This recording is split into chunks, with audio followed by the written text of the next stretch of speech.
So, good afternoon, everyone, and welcome to today's panel discussion on a thought-provoking topic: work-life balance is a myth in high-performance cultures. As organizations continue to push for innovation, speed, and high performance, conversations around employee well-being, burnout, leadership expectations, and sustainable productivity have become more important than ever. Today, we have an esteemed panel of leaders and professionals who bring diverse perspective and rich industry experience to this discussion. So, joining us as a panelist today, we have Ms. Roshni Reji, Global Learning and Development Leader at Barracuda, who brings deep expertise in learning and organization development, workforce transformation, and AI-driven capability building. Her experience in enabling high-performance teams gives her a unique perspective on balancing productivity and employee growth. Welcome, Ms. Roshni. Thank you, Eva. Thank you so much. Yeah. Next, we have with us Ms. Nidhi Srivastava, Head HR at Tranchile, an HR and digital transformation professional with strong experience in people systems, employee experience, and organizational effectiveness. She has worked extensively on workforce transformation initiatives and understands the evolving expectations of today's workforce. So, welcome, Ms. Nidhi. Thank you. We are also joined by Ms. Purva Halgekar, Senior Practice Lead HR at Infosys PPM, who brings valuable experience in leadership development, talent management, and employee engagement. Her work closely with teams and leaders provides practical insights into building resilient and collaborative workplace cultures. Welcome, Ms. Purva. Thank you. Joining the panel is Ms. Indujita Bose, Head of L&D at Team Lee Services Limited, a seasoned people and culture professional with expertise in employee engagement and workplace well-being initiatives. Her experience in creating inclusive and sustainable work environment adds significant depth to today's conversation. Welcome, Ms. Indujita. Hi, thank you so much, Patil. Thank you. Glad to be here. Yeah, and finally, we have as a last panelist Mr. Harish Chandra, General Manager and L&D Head at Apollo Pharmaceuticals, who brings rich experience in business leadership, operation excellence, and people management. Having worked in demanding and fast-paced environments, he offers practical perspectives on leadership expectations, productivity, and managing balance in high-performance settings. So, welcome, Mr. Harish. Thank you, Patil. And moderating today's session is Ms. Pooja Wadhwa, Learner Experience and Engagement Manager at HSBC, an experienced HR and leadership professional known for driving people-centric initiatives and facilitating impactful conversations around workplace culture, leadership, and employee engagement. With a strong understanding of talent and organizational dynamics, she will be guiding today's discussion. Welcome, Ms. Pooja. Thank you. Thank you so much, Veerbhadra. How are you doing? I'm doing great. So we are actually very excited to hear from all our panelists as we explore whether work-life balance is truly achievable, how organizations can create sustainable high-performance cultures, and what both leaders and employers can do to navigate these challenges effectively. So I leave the floor to all the panelists and Ms. Pooja Wadhwa leading the session for us and moderating it. Over to you, Ms. Pooja. Thank you. Thank you so much. Hello, everybody, and welcome. Um, I believe this is one of the most relevant workplace conversations of our times because this theme is a very bold statement. Because when you talk about organizations, everybody is pushing for innovation, agility, growth, high performance. And at the same time, we are regularly seeing conversations around burnout, emotional fatigue, disengagement, exhaustion, etc. So today's what we are going to do is we're going to explore this in a very honest manner. This is not a place where we are trying to come to a solution, but we're trying to figure out what's actually going on. Is work-life balance actually achievable in ambitious work cultures, or we are unintentionally normalizing overwork in the name of success?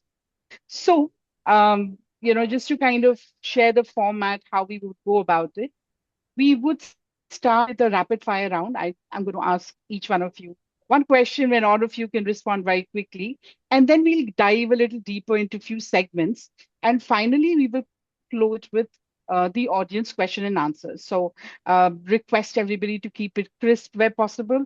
And I may jump along apologizing in advance to move us along because it's just time that we cannot extend. Everything else is possible.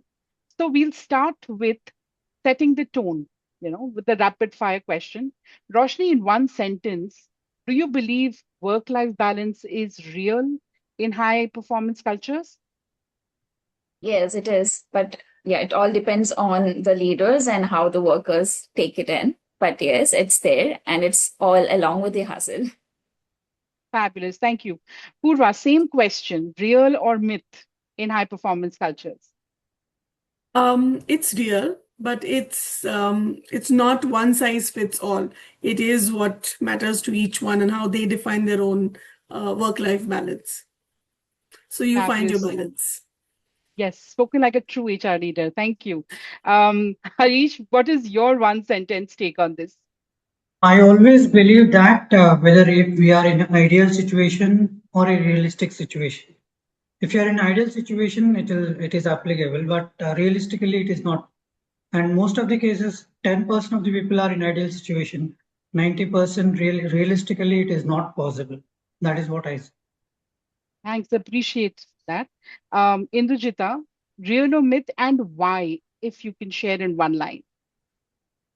I would say I changed this little bit. So I would say work-life harmony. Okay.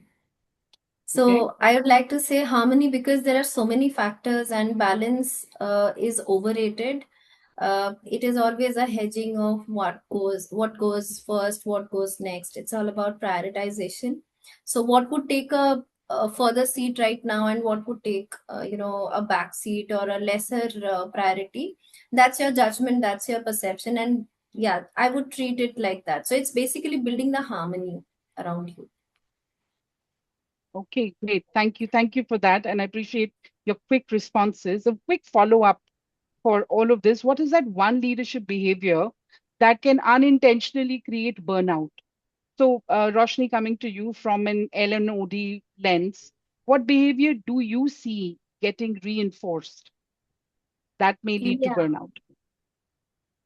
So one of the main things leaders always have in mind is, they completing their priorities, and at times that's somewhere linked with their direct employees, and they don't feel that it's off time or what time into the day are the employees into. So it can be as simple as checking off their inbox late at night and putting out a message to the employees, and they, indirectly are affecting the off times of the people. So it's one of the major and maybe the unnoticed part that leadership team does it.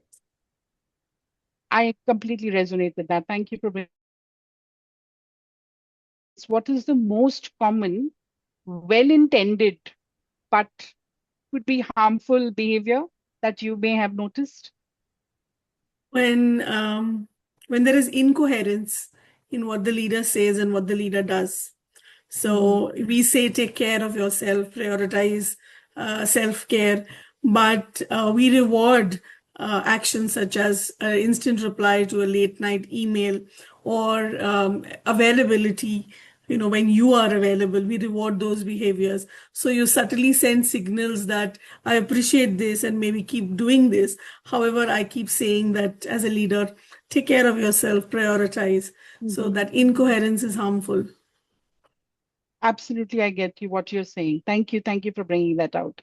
Now, Harish, if we look at it from the L&D and business enablement lens, what behavior shows up most in the context of burnout, etc.? So being connected with the boss or being connected with the employees every time is expected out of the management or people every time. Even though we are physically disconnected from work, but we are psychologically connected to work 60% of the time throughout the day. That is one of the major factors. True, true. I get what you're saying. Not being able to disconnect Psychologically emotionally from the work, or yes. psychologically is a big thing. I mean, I can relate to it quite a bit. There are times I've logged off and yet I'm still there. Okay, this needs to be done. This needs to be done. This is pending. So those thoughts Thank you. Thank you for bringing that up. Lovely. Indujita, now looking at it from a multi-client talent ecosystem view, what have you observed as a pattern? So sometimes, like I said, prioritizing, and when you are in the midst of so many stakeholders and you have a long laundry list to be completed, and you're actually glorifying the multitasking ability in yourself, and you're trying to, and especially I've seen this functions, always trying to adding value to the business. So that pressure really builds on, and that causes tremendous amount of burnout. And sometimes you are trying to juggle and being a yes man to everyone, because you do not know which leader might get annoyed with them being less prioritized. Yeah, so I would say that that is a pattern that I've seen. You're trying to do so many things together, you're trying to be a yes man to everyone, and you're constantly trying to justify your existence as a support function. So these are my 3 points that I feel that definitely that causes a complete burnout. Great, great. Thank you. Nidhi, Yeah, from an HR head perspective, now what behavior do you wish leaders would stop normalizing? always on. That's the Okay. one thing. These days, it's not just mails. Earlier, we had a desktop system, now it's laptop. Okay. You have various forums to connect. Okay. So the expectation from the leadership is that if there's something which is getting on to you, um, you should be actually responding to it. And the TAT is reducing. Earlier, the TAT used to be defined. Now there is no TAT. Okay. So what happens is that if you're working remotely, people do not understand that yes, there is a shutdown time as well. They feel that you should be always on, whatever time it is. That is something that we should actually draw a line. As leaders, we should always think that there's a defined culture of work timings in every organization. Yes, it cannot be business as usual, always. Always on cannot be always there, right? Urgency should be treated as urgency, it cannot be made as a business as usual. So that is one thing which leadership take care of. Absolutely. I think well said. It become already very interesting because we are getting different definitions of performance, of balance, of inconsistencies, of responsibilities. And we know there is no black and white over here. We are all, muddling through the gray. And I think it's time for us to dive a little deeper. The core question, I'm putting it out there, is, if it's also about the individual. Are ambitious employees voluntarily overworking today? Or is it that the organizations are very subtly rewarding the unhealthy availability, I would call it, that happens these days? So I would start with Purva. In large high performance environments like Infosys, what signals tell you the system is rewarding the always on behavior, even if the leaders are saying the right things? I mean, you did mention the inconsistencies earlier. So, from my experience, I do not see, the always on being a reward mechanism, because we do have a lot of other ways to, evaluate and reward employees. But coming back to your question, I think it was more about, the burnout. Our ambitious Yes. employees really, the indicators of burnout. But like I said in the beginning, it's not one size fits all. If you are a high performer and you are aiming for the next, and you are really in the run for it, you may not feel the fatigue. I've known employees who work as like they work bare minimum or just get there, but they are still facing a burnout, because for me burnout is a mental state. It is not so much to do about where you're sitting, what you're doing, or how many hours are you putting in. So I do not see we should undermine people who are ambitious and call them that, oh, these are the real reasons why everyone's getting through this burnout.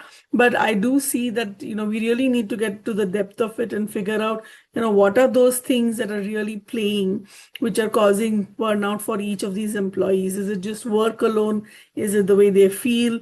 Is it something beyond work? Or is it simply the fact that they're not interested in doing what they're doing? That also causes a burnout. So it's a lot of layers, and you really need to slice and dice to figure out what's the real, cause.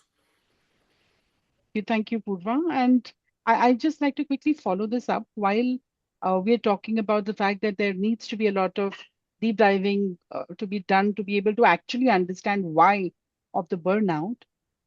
Would you share any signals that tell you that in the system that it's a high performing environment and subtle rewards of always on, and while culturally or in the leadership speak tone, the leaders are saying the right thing. I work flexibly. You can respond according to your availability, etc. All that is mentioned. Have you noticed any signals that will tell you that there is a under, or how do I say, an underlayer of culture that is getting ready, which talks about always on? So that's what I'd like In to fact, follow up. I would say that it's the other way around. The new folks that are coming in the workforce, they do not believe in the always on. They do believe in boundaries. I think ours would be the last generation to really say that, okay, I'm aiming for this and I'm always on. But on the other hand, subtle indicators that we may end up rewarding unconsciously is, somebody who is always ready to take up more, and you end up giving that person more.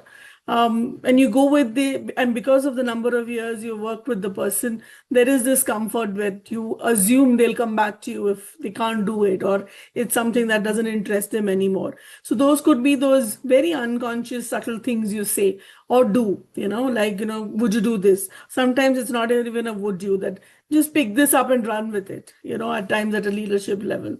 Or, this is missing, and you just call in the person who fixed it the last time around and get them to just do it, because you assume that they've already mastered the game and they can take it on. Yeah. So those could be very unconscious things Yes. that would happen for a leader. It is also the leader's comfort, in giving away, what is really their pain to someone else.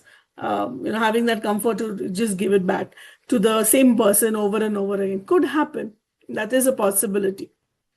Great. Thanks, Purva. I think the conversation about the new generation, that is the new people joining the workforce now, are very clear about the boundaries. I know this is not a conversation that we'll be having in this panel, but yes, I do get that you know they are more aware, more conscious about personal boundaries and workspace boundaries.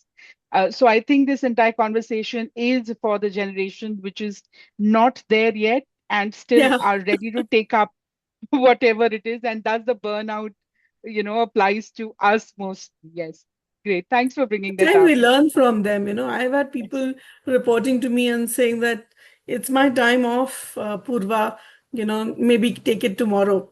And yes, I was at first taken aback, and then I said, maybe yes. You learn to yes, disengage also. yes, so true. So Nidhi, kind of coming to you, where Mhm. do you see the line? Again, it's all about us. We're not going to go to that generation who is really smart. Where do you see the line between personal ambition and the organizational pressure getting blurred most often? So look, it all starts when you do not have the right pitch in done. Okay, so when you say that there has to be a line, so you first have to have a deep understanding about what exactly is happening at each level. Okay, just being at the leadership and putting a top down pressure may not help. The line has to be drawn right from the top. Expectation setting, understanding your culture, your people, the limitations, that has to be there. And how do you get that? That line cannot be drawn in a day or two. It has to be a deep connect that you build with your people, a deep connect with the ongoing projects that you're working on. There is where you see that, okay, fine, this is how the urgency and the priority has to be done. Let's draw a line over here, because For example, I'll just give you a short example. Somebody has been very good in one of the skill. The person has been working in three projects. We see a fourth project is coming up. It's very good for us. We say that we have the skill. Let's go for it. But do we understand the person is already engaged with three projects, right? So that is where we have to draw a line that, okay, fine, the project is there, but it has to be long term sustainability for the skill that we have as well. So that is where the leadership has to be well connected. So if you're well connected with what is coming your way, with how your people you're there. So the moment you get into a people driven culture where you understand your people and you get into the culture of employee first, there is where you are able to draw a line and fix up things for yourself. Okay. And if you're not able to do that, then obviously everything would be like top urgent, everything is urgency, everything has to be run now. And but that is not something which will build a culture where high sustainability will be there. All right, thank you. Thank you, Nidhi, for that. And what I understand is whenever there is a top-down, requirement that comes in, the line between organizational pressure and personal ambition do get blurred. Because, for example, if I have the desire to grow and be visible to the top management, and there is a top-down request coming in, I would definitely want to be there, irrespective of time, effort, blood, sweat, tears, all of that put together. So the line would get blurred there. Thanks, Nidhi, for bringing that out. Great. So, Harish, the environment that you belong to is very operational, customer facing. So, what does burnout look like in that kind of an environment? And how does ambition show up in spaces like those? Here, in our ecosystem, what happens is we are directly in touch with the customers, Yes. and the customer expectations are changing a lot. Earlier, we promised to supply the medicines for within 24 hours. Later on, it changed to 16 hours. After that, it changed to 1 hour delivery. Now it is 90 minutes, 10 minutes, and 5 minutes. So the customer expectations are changing, and because of which, there is also pressure on the employees to meet the customer expectations. That balancing is a very important factor. And the problem here, what happens is the managers expect the same sort of performance from all levels of people. There may be a qualified pharmacist in the store, pharmacy assistant in the store, pharmacy trainee in the store. The problem is, irrespective of their experience and then irrespective of their skill set, the managers expect everybody to perform at the same level. That is where the burnout happens. And in certain cases, maybe we have experienced the COVID where all facilities have been shut down, but the medical services were supposed to be there. And we faced a lot of staff problems, and but we could do it. There were cases where the employees were supposed to work for 16 hours or 14 hours like that. So it depends on the totally on the demand of the customers or to meet the expectations of the society. And the main thing what we generally feel is that whenever we try to train our low level of employees or supervisors of the store, they always say that why don't you train our managers? They don't understand. You are training us. We understand. We are learning the new things, but our managers they don't understand those things. Please also train our managers. That is what they say whenever they feel that they are what you call they are facing these burnout issues and all. Because in general, if you see also, mostly only 40% of the managers are formally trained to handle the people. True, true. And how does burnout come out in those situations? Most What of the cases, does it is a silent absconding from the duties. Most of the employees, they whatever we have almost, if you see the retail landscape, the 40 to 50% attrition is already there. Out of the 40 to 50% attrition, 60 to 70% of the people abscond without giving any intimation. And major reason for it is the unnecessary pressure or whatever the extra workload they do it or they have it in terms of incapability of the manager or executive or store level employees. Several factors may be there in that. Great. Thank you, Harish, for sharing that. Now I'll come to you, Indujita. Across industries and workforce segments, do you see this hustle culture being professionally acknowledged and, for lack of a better word, glorified? And if yes, where do you see it strongest? Sorry, I didn't get the latter part of the question. Okay, so I was saying that do you see the culture, hustle culture as we call it, professionally accepted, acknowledged, and glorified? And if you have seen that, where do you find it strongest? What are those segments where you find it strongest? Yeah, I mean, hustle culture has seeped into each and everyone's life. Honestly, I mean, when I see in corporate, like in a setup, in an office setup, when a person is supposed to do task A, just to gain some brownie points, they're doing task B, sometimes for recognition, sometimes for proving their skill set or the portfolio of skill sets. Because uh, I have seen one thing, in a large organization you have very niche roles. The boundaries are pretty much set. You can't get to perform much beyond that boundary. For example, if I'm into project management, now I'm specifically doing project management day in, day out. So the day if I get an opportunity to do something in culture, something in employee engagement, I would jump for it. Now, what about the Mhm. current role that I was doing? I already have my plate full, right? But sometimes I'm jumping into those exercises maybe for visibility.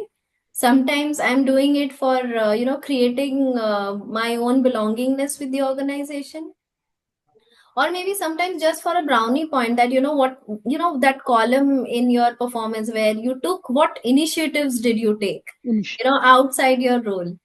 Yeah, so I mean, hustle, and if you're not hustling, say for example, a person who keeps doing their KPI day in, day out, what do we say at end of the year? We say that yeah, this is what was expected. What about the other things? You were not different than the others. How were you different than the rest? These questions and these kind of feedback, each and individual take these very differently. But majorly people try and start doing this hustling thing, like let me grab more, let me try helping my peer. That would showcase my camaraderie values in me. There are different reasons. So I would say that it has seeped in already. That also causes your daily tasks sometimes taking a backseat, and then you go back to your manager and say that I'm having a burnout, and your manager is telling you back that I never asked you to take up this and that. I would kind of agree with Harish. Sometimes the boundaries, they're just exploding. Like there's no clear boundary, though there are systems built in. But then people themselves want to kind of cross those boundaries to grab that opportunity and showcase themselves in a different way. I'd just take another minute if I can. So I would actually kind of put it on the colonization structure that we have since the British era. And someone told me that systems are designed in a way that you will always be caught up, and you will not be able to cross these boundaries unless you take a leap. Now everyone is trying to take a leap, and this could be, like Purva said, burnout is a personal situation, but mostly we see that this causes a drop in productivity also, because you're trying to take up new activities and you're not clear with, if what I'm doing is enough, and you end up being sometimes an average performer. So yeah, it's debatable, it's controversial whether to hustle or not, but I am a supporter of hustle culture myself. But yeah, it comes at a cost, Pooja. It comes at a cost. Appreciate your authenticity in sharing. Um, Now I'll finally come to Roshni for this segment. If you have to pick one, burnout being primarily a people problem or a culture problem? So you can choose one and share why did you choose that option. I like that question. I would go with culture problem. It's never a personal level problem. So it depends on how we build our environment and that perspective towards burnout. Because as some of our conversation started in the beginning, right? So burnout is something that is maybe appreciated at certain levels in the slide. So one of your questions were how are we kind of appreciating it without putting major lines to it, or like indirectly we are kind of putting it on the bar that it's good to burn out. So one of the things, like, because I day in and out deal with this global people around the globe, so I've just noticed one thing, that most of it is in India.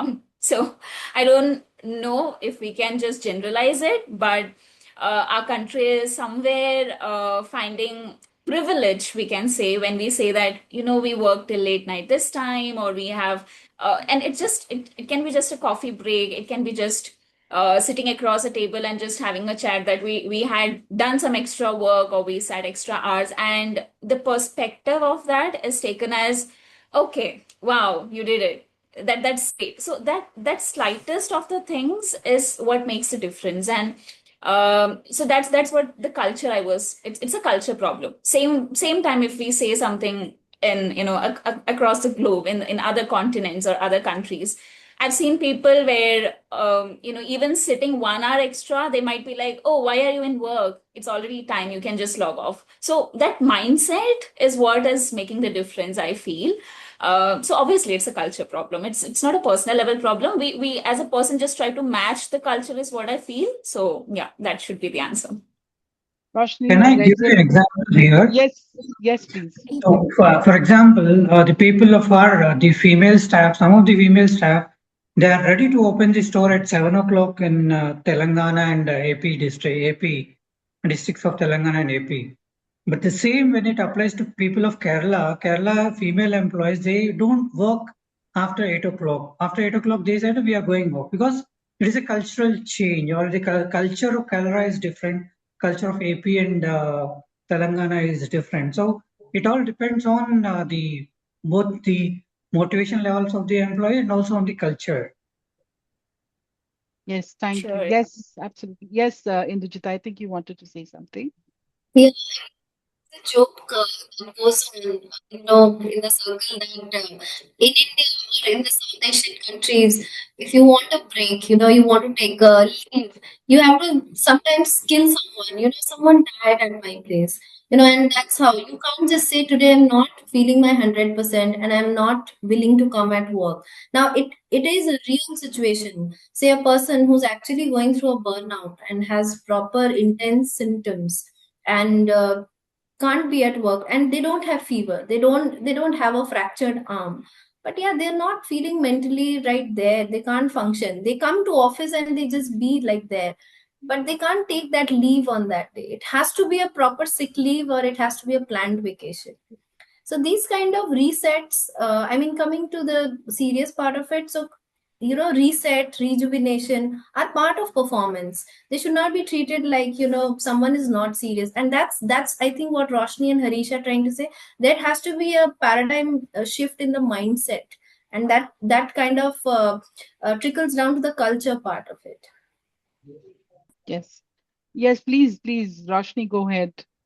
Yeah, I was just saying, adding on to what she was saying, resetting, right? So this is something I have again seen globally, that people actually take the privilege of taking off time by putting in calendars, hey, going for fishing, hey, going for a party for a week, meeting my dad for a week. And it feels so privileged to see, because that's out on the calendar and that's how they announce their holidays and reset time. But I guess if we do that in our workspace culture here, it would be taken it as like, no, that's the reason, as Intuja said, we have to lie, a person has to lie to bring that thing. And for just resetting, they put a sick leave and they have to put a think maybe 1 or 2 hours of their work time how to draft a mail. That's something again putting down the workload time. So yeah, that's something I wanted to share as an experience.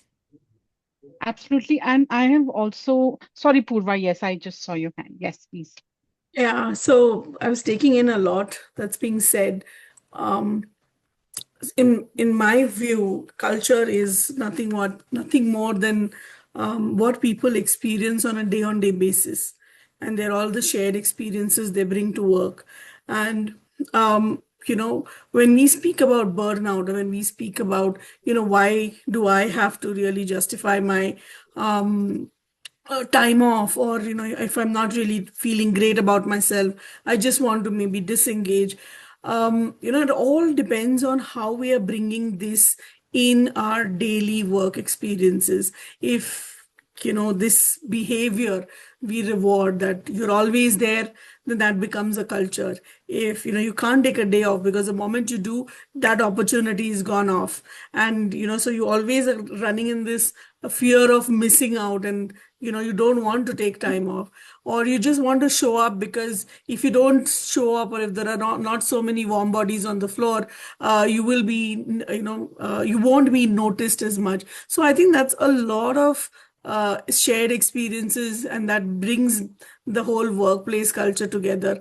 Consciously breaking these is what is going to save, if burnout really exists. I could not relate to a few things, maybe because of the kind of experiences I've had, but maybe those things exist, when people really have to take an hour to justify why they have to take a leave, or be away from work, or I can't put a nice out of office if I'm going to the mountains.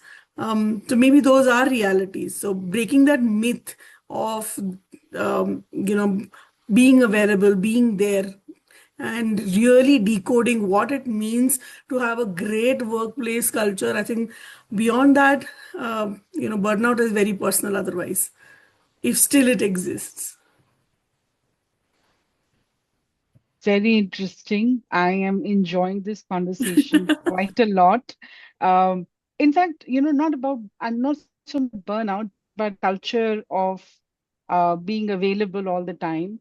I have noticed several times, if let's say I'm sitting in the food court or in a common area where different people are sitting during their breaks, the primary conversations that I have heard is, oh, I was on calls till 2 a.m. And it is with a sense of pride, people are like, oh, I worked 70 hours last week.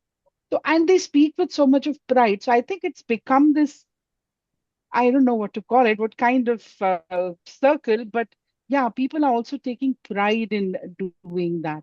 So a lot for us to think about and see what is our contribution to it and how we can change it. But I have a question to a couple of you. I'm going to ask you directly. If we talk about high performers, people who are doing really well, Harish, have you personally seen a high performer suddenly disengage or burn out or quit? Somebody you felt, oh, this person is going to go really high up.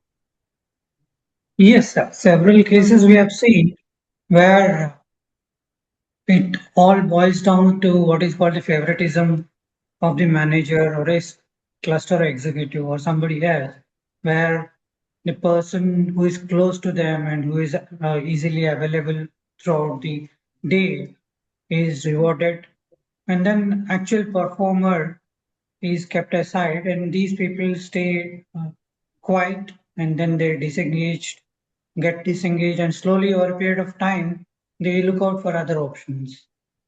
Okay, right. So, what do you think the organization missed if you look back on those situations? What is it that you think that probably the organization missed those signals because of which this happened? No, one thing is here we are planning for the regular capability building of the executives and then also the managers, so that Hmm. the better people management skills can be understood by these people, so that Hmm. they can understand which employee is getting disengaged from the work, which employee are planning to leave from the work. All these things they can understand.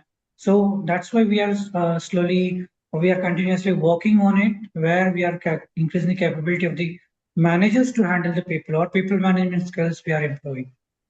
Right. Great. Thank you, Arish. Nidhi, I wanted to come to you next. Same Okay, question for you. Yes. right. So, Pooja, the moment you took up this question, I was like, I had a lot of things to talk about it. Uh, in the high performance culture, what happens is that it's not intentionally, but you skip the emotions which you actually see. Okay. That is when you see actually the person getting disengaged. Disengagement here truly means not that the work is getting impacted. Maybe the person is not showing up much while the team interaction is happening. Very subtle thing, right? We may come back and say that he's too engrossed with his task. He's doing his best. He may continue doing his best even to the last day. But then the person loses interest in various other activities around. The team meeting, maybe there's a birthday celebration. The person may say, I'm still stuck, I will not be able to join. The smile goes off, okay? The person is in an irritating mood. So at times we do not get into it saying that maybe it's something personal or something else that has happened because the performance is not getting impacted, right? So that is how we see that the person is getting disengaged. But we tend to ignore it, stating that maybe this is something because of some other reasons. Performance is still at the peak. Okay. As an organization, what we have to do, we have to see that engagement level has to be really high. Engagement is not about performance. Performance is a part of it. Engagement means the person is equally being presence in everything that is happening around. Okay, the person is being not just available for work. So these are very small things because burnout doesn't have a strong signal around it.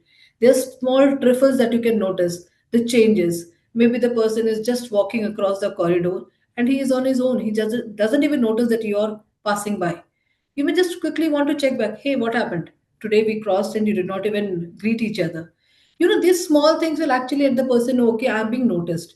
He may get that Sure. time to come up and talk up to you. So burnout will not give very initial signals, but it's all about engagement level that we have to check. Okay. So again, my topic would go down to people first culture. If Thank you you. are Yes. aligned to your people, then definitely this burnout signals will be visible to you. Absolutely, Nidhi. Thank you. Indujita, you wanted to share something as well? Maybe little bit shifting into, when it does not happen. Like we are discussing, like when do we see the symptoms, and I have seen systems where the burnout, if it is about to happen, or it might have happened, or it can happen, so it is curbed. Now, what happens there? Usually, you see that the managers, like she was saying, that notice early symptoms. Now, if you, as a manager, and Harish also spoke about strengthening the managerial layer, if you kind of strengthen your managerial layer, and that's what we do here. So, managers are encouraged to do that small talk. You are supposed to develop that EQ, and you're supposed to, have a full view of how every resource or how every person in your team is actually loaded, and there should be the equity on the plate. If as a manager you have not realized, if you do not have the EQ to sense where because usually the teams will be very closely knitted in a good people culture organization. If there is a gap, and you wait till the productivity drops, you wait till the demotivation has already happened, we have missed the bus. Now, how do we kind of look at, while we are delegating constantly, you have to finish this, you have to finish that, we have to also train our managers, that how to kind of bring in that equity on the plate. How do you provide those? Now, we've also spoken about AI before even starting the session. Patil was talking about AI. So, can I empower my team with proper tools and delegate and direct wherever necessary? Massive involvement.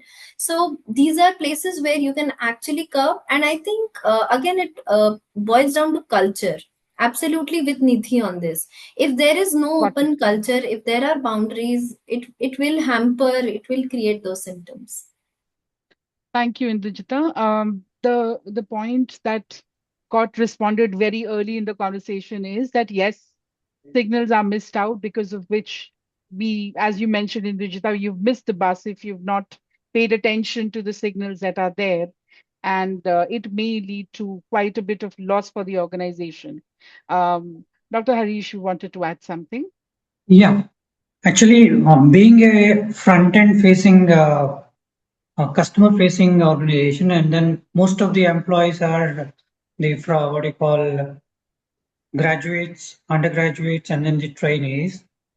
Mhm. What we do in our organization is that we have started from last 2 years, we have started what is called 30, 60, 90 days hand-holding of the employees, where the HR and the L&D persons will be talking with the employees who have been recruited in the last 30 days, after 60 days and after 90 days, and we will be asking them what are their grievances. In such cases, if such sort of any these burnout issues are identified, we directly counsel the executives. We also directly counsel the managers, and we also have one more mechanism called as a grievance mechanism, where the pulse of the employee is recorded on a daily basis, and all the pulse ratings or the pulse survey ratings which we get, we analyze it, and wherever we have any red flags, we personally call to that particular employee and then find out what is the solution which can be offered. Great. Thank you, Dr. Harish. And the important point that I have realized from all the conversation that we've had is burnout doesn't happen overnight. There are signals that the organization at times probably misses, or they choose to normalize those signals, because of which it may lead to burnout or what quiet quitting or people getting disengaged. There's a lot of that can happen. Now, I'd like to kind of invite a little bit of reflection from all of us. Um, the reflection is, if we look at one leadership mistake that you have either made or observed that unintentionally impacted the team's well-being. So I'd like to invite any volunteer to start sharing. You can take a moment to reflect and share, and then we can hear from the others as well.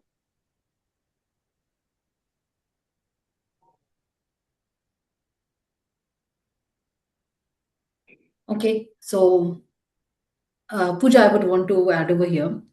So look, as leaders, we all are very focused, very business driven. Okay, when we talk about such things, it's not a mistake. It's something which comes very in a very subtle manner. It creeps in that you keep on tending to new things without even checking what is the status of the old ones are. Okay, as leaders, what we have to see is that our older things or things which are already there on a plate is moving towards completion, and then say yes to the next new one. If we keep on saying yes, then definitely that culture of pressure, the culture of burnout will actually come up. So end of the day, as leaders, we have to see how much is that we can sustain with the current strength that we have. Okay, that analyzation has to be done at the leadership level. Okay, if we try to be just yes because we want to be on top of it in terms of having the maximum in a plate, then it becomes very difficult, because there's a peer pressure that gets created to the people at the down level. You take it as one thing, but the urgency gets built up at the lower end. Okay. Nidhi, if I may come in over here, I Mhm. appreciate, the intention that you're coming with, but I am wanting to hear, if it has happened, if it has happened, what were those signals that showed you that, yes, this is the mistake or this was the oversight that has happened? I appreciate, I mean, these are really fabulous recommendations that you're Mhm. bringing to the table, but I'd like to hear more on, what has actually gone wrong. Then we would definitely move towards what are the possible solutions that we may have. Okay. You may take a moment to think. In the meantime, Purva, you wanted to. Yeah, I can go. So, we bring our personalities to work. All of us do that. So by design, I am somebody who's extremely impatient. Pick one thing, go. And when you all are all talking about the hustle culture, I'm a great advocate of it, because I feel until you venture into something new, you cannot, you learn fast, fail fast. I believe in that. So that's by design, my personality. And then you switch into a leadership role, from a manager to a leadership role, and you have these bunch of people following you. They rally along with you for a lot of things, and this has happened to me, because I have the habit of picking things up doing what it takes, moving on, picking something new. The shelf life of a new initiative with me is 6 months. Beyond that, I start getting very impatient. And I realized that my team, when we started off, they were good. They were able to catch the pace, but there were subtle signals like forgetfulness, signals like, oh, but I thought that was a priority, but now we are moving here. Things like, Purva, this is very fast. I'm still catching up. At times, I've had a team member say that it's too much, and they've said that to me in all confidentiality, that it is a lot much. I can process only smaller bits of information. Don't give me everything at one go. Make it a little something that I can chew and move on, and not like hold on to it and get stuck with it. So there were indicators, these were the indicators. Sometimes some discussions that just got a little heightened, your voices rise, and they come back and say, oh no, but this and that. So those, and people who are normally very quiet ended up becoming more quiet. I think by God's grace, I did not have anybody leave or, move off my team or disengage in the form where they would not respond to my calls. That's, I think, a good part. But I did notice this, and then there is no growth. Your team doesn't grow. That's a big indicator. And then you keep asking yourself, we are doing so much, and why aren't they, scaling up? And that was my moment of reflection. And I said, this has to change. If I have to give something to my team, it has to be in the pace in which they can pick up. I cannot cause a burnout to them, or maybe they're not ambitious enough. Maybe they're not the kinds who would really want to pick up a lot of things. So those reflections help. And, then I figured out who are the ones who can take on more, give them more, who are the ones who would like to take it slow, move on with it, and not really bother someone's well-being. And well-being is a very heavy word. Just I don't even want to be someone who hampers their mental peace in one form or the other. So that's my moment of reflection, Pooja. Thank you. Thank you. Appreciate this, Purva. Appreciate your authenticity. Thank you. Yes, Nidhi, please, back to Yeah. you. So, yes, Pooja, there have been instances, when you are into your role, you think that everything is doable because that's your capacity level, okay? But then you have a team which has a different set of capacity, and each individual is different in terms of picking up. You take the task as basis your capability, and then you try to pass it on. So same thing happened, but then gradually I realized that that's not the way I should be treating up things. It should be every team member should be judged basis their strength and capability, and accordingly it should be, the task should be assigned, or the burden should be taken up in that manner. So it took me some time to realize that part, but yes, the only thing which actually did not disrupt the system was because I was very well connected with the team, and those signals, there was few who could just come up and talk to me directly onto it. There were few who did not talk about it, but there was no movement that was happening from their end. So I could analyze and judge that yes, what I have to do is not basis my capability and my capacity to take up things. I have to do it basis my team, because end of the day, I'm performing because of my team. Okay. So it was a time when I reflected and I thought that it's better that I judge people basis their individuality rather than my own thing. Okay. Because as a team we can function, individually I cannot win the race. So that is one thing which I learned, and definitely that's part of my way of driving the job culture in my team now, in terms of analyzing everyone's capacity, strength, and then moving on. Awesome, awesome perspectives. Thank you so much, everyone, for bringing such fabulous insights. Um, let's now try to see what are the possible solutions. In fact, during the conversation itself, there were so many recommendations that came out, but I would like to hear from you one recommendation that all of us can take back and see that, we build a culture that is sustainable for individual as well as the organizations. So over to you. Anybody can start. Okay, Indujita, please go ahead. I am sorry, I'll have to drop off, so I'll quickly reflect on my point. First of all, thanks everyone, great insights, and this is how I would like to conclude. It would be a demonstrative culture. I would like to encourage a demonstrative culture. By that I mean, if a leader himself starts taking leaves, starts appreciating breaks. We encourage, as HRs in our organizations, we encourage utilization of leaves. We actually get worried if the utilization is not there. Delegating and looking at the job distribution is equal at every level. So these are a few things that as leaders we need to demonstrate, because my motivation as a leader versus the motivation and the kind of inputs that I receive in my leadership meetings, and then I cascade it back. So there's a lot of gap. So being aware as a leader myself, and I would go back to Harish's point where he was stressing on the fact that training leaders and the managers will be more essential, and having them demonstrate these qualities, that would set the culture. And with that, I conclude. Thank you, Indrajita. Thank you very much. Um, So, yes, please. Pooja, can I add something over here? Yes, please. Yeah, I want everybody's perspectives. It's Right. going to be really So, valuable. what I feel is that one change, or maybe one thing that you can bring as a change, is that while we talk about prioritizing the task, right? Every year we have a holiday calendar defined.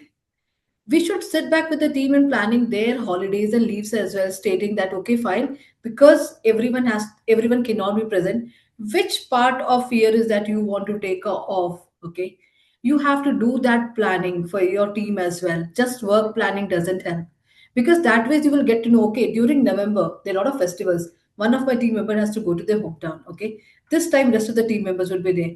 That planning gives a kind of view to everyone. Okay, I know that I'm getting that personal time off. Nobody is going to curtail that, how much ever important the task would be. That gives a sense of satisfaction to the person that he has planned on that part as well. So that is one thing which has started for last 2 years. I'll be very, very genuine in saying that. It's for last 2 years I've started doing it, and it is really working. Okay. And the stress should not be unlimited. We have to distinguish between stress period and a period where you are relaxed as well. It has to be like, okay, this is just for 2 months that we have to take up the stress. Once these tasks is done, we'll be back to normal. So stress should always be defined. It cannot be that throughout you're working in the similar manner. So those changes have to be adapted by leaders. Great. Thank you, Nidhi. Roshan, please. Yeah. So I would like to add that, so as a L&D perspective, so all our performance cycles and the check-ins that we do. So one way I always think of is including a well-being check-in where we can quarterly check on just the well-being part, keeping aside all the performance, all the metrics, KPIs, etc. So that is one thing. Also, all our performance KPIs and whatever leadership is being tracked on, if that's also tracked on in a way that how did we achieve it, not just did we achieve it or not, but the how is very important. So that can be like, again, the leadership and the executive team sitting together and having a discussion. So that kind of a culture building is very important. And Induja said the right thing. It's how we act and the reflection we provide to the crowd out there. So if the culture is sustainable, it shouldn't be just like work-life balance. I always believe in work-life integration. And it should be all. And just to highlight, I am fortunately in an environment, I should say, Barracuda has a very good work-life integration, and that kind of a bar it has set, which I've never seen in any of my previous organizations. So I appreciate that kind of thing where the leadership and executive team itself is throwing out that sense of comfort and a sense of like privilege, that you can be what you are, take the autonomy and just do your work without any micromanagement. So it comes from the reflection. So I just wanted to add that. And yeah, I loved what Imbuja also had added on to. Okay. Yeah. So, Dr. Harish, instead of you just sharing your perspective, you could put it as a response to a question we have from one of the participants. That question is, how can employees set boundaries without being perceived as less committed? Can you repeat? How can employees set boundaries without being perceived as less committed? So it always depends on setting the expectations perfect or in a clear way. Whenever employee joins or whatever the role the employee is given, what is expected out of his role? If it is clearly said, automatically all these boundaries will be set. Okay, great. Thank you. Thank you for sharing that. We have one more question. In high performance cultures, where should organizations draw the line between ambition and burnout? Purva, would you like to respond to this? You're on mute, I think. I was actually mentally preparing for a follow-up of what Harish said, but I'll take this. So it's the question is, how do you draw the line between? Ambition and burnout. How do Burnout. organizations draw line? I think organizations can't draw the line. It's the individual who should do it. How far they want to go and how much they want to go, and what is that they are giving, or rather, what is the bargain? What are they losing out? On the contrary, I feel what organizations should do and should very consciously do for their managers and leaders is not treat well-being as a different, uh, thing or an action per se. It should be integrated with their capability development. So managers should be able to identify indicators of burnout. Managers should be able to sense if employees are not doing well. So a high level of emotional intelligence. Managers should be able to coach an employee when they see that, this person is just racing and pacing and not adding value to themselves or the team, and that's where the burnout may set in. Having those conversations, like Harish said, that setting the expectations, having those conversations in a very structured way, that you call out that if you're moving to something new, this is the thing that you trade off, and the expectations are, you meet all of this. So normalizing your performance conversations, bringing in the angle of coaching and mentoring, bringing in their ability to sense and be there, when people are really in the act of it, observing people. Also, what managers should do is walk the talk. That's where employees learn, because if I'm constantly seeing a very if I'm constantly seeing a person or my manager who is always in the rush, always on the go, I'm going to take that as a part of my own culture. That is, this is how work culture is for me. So they've got to walk the talk if they want to avoid burnout. So it's a combination of a lot many things. But it again boils down to the employee, what I want to give in and how much. What is the trade-off I'm making? Absolutely, absolutely. Now, as we are 2 minutes ahead of time. Yeah. As we close this discussion, one thing very clearly comes out that the future of work cannot just be performance matrices. It also has to be about sustainability, well-being, because high performance that comes at the cost of people eventually is not sustainable for the organizations also. A Yeah. big thank you to all of you, our panelists, Purva, Roshni, Dr. Harish, Indujita, and Nidhi, for your authenticity, for your honesty, and the depth you brought today. Thank you, everybody who joined this live. Thank you so Remember much. the question. The question may be, not about work-life balance, but also can we create environments where people can perform and sustain themselves over time? Thank you very much, everybody. Have a wonderful evening. Bye-bye for now. Thank you. Thank you, Thank you so everyone. Thank you, everybody. Good day. Bye. Well,